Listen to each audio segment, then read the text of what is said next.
Oh my ஜொலிக்குதே God. ஜொலி ஜொலிக்குதே.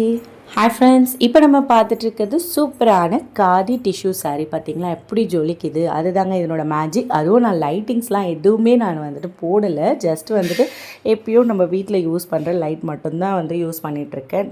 எல்லா சாரீஸும் எடுத்து அடிக்கிட்டு இருக்கேன் நான் ஆக்சுவலாக வீடியோக்காக. என்ன வீடியோன்னு பார்த்தீங்கன்னா, காதி டிஷ்யூ, அதுக்கப்புறம் நம்மக்கிட்ட காதி காட்டன் சாரீ, பால் காதி சாரீ, அதுக்கப்புறம் பிளெயின் காதி சாரீஸ் அப்படின்ட்டு ஹார்ட் காதி சாரீஸ்னு காதிலே டிஃப்ரெண்ட் வெரைட்டிஸ் இருக்குது. ஸோ அதெல்லாம் சேர்த்து காதி லவர்ஸ்க்காக இன்றைக்கி வீடியோ போடலான்ட்டு தான் எடுத்து வச்சுட்ருக்கேன். அதுவும் வித் ஆஃபரோட. ஆல்ரெடி இந்த சாரீக்கு பார்த்திங்கன்னா நம்ம டிஜிட்டல் சில்கில் ப்ளவுஸ் ஒன்று ஆஃபராக கொடுத்துட்ருக்கோம். அதுவும் 1 மீட்டர் லென்த்தில். இதுலேயே நமக்கு ரன்னிங் ப்ளவுஸ் இருக்குது. அது ஜஸ்ட் காம்ப்ளிமெண்ட் தான். அது நீங்கள் எந்த சாரீக்கு வேணாலும் வியர் பண்ணிக்கலாம். அந்த ப்ளவுஸ் பார்த்திங்களா எவ்வளோ சூப்பராக இருக்குது இந்த காதி டிஷ்யூ. இந்த சாரீ வேணுங்கிறவங்க ஸ்க்ரீன்ஷாட் எடுத்து ஆர்டர் ப்ளேஸ் பண்ணிக்கோங்க. இது இல்லாமல் இன்னும் நிறைய காதி கலெக்ஷன்ஸ் பார்க்கணுன்னா மறக்காமல் இன்றைக்கி 3 o'clock நம்ம சேனலில் வீடியோ பார்த்துருங்க.